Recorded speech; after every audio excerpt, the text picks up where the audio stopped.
Do you have a dryer in your house? Guaranteed, it is probably clogged up on the roof. So follow along. I'm going to show you what I do to clean this out. And you can see how probably disgusting and clogged up that this pipe actually is. So let's get to work.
All right, there you have it.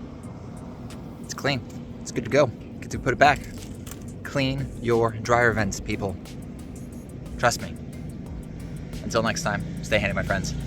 See ya.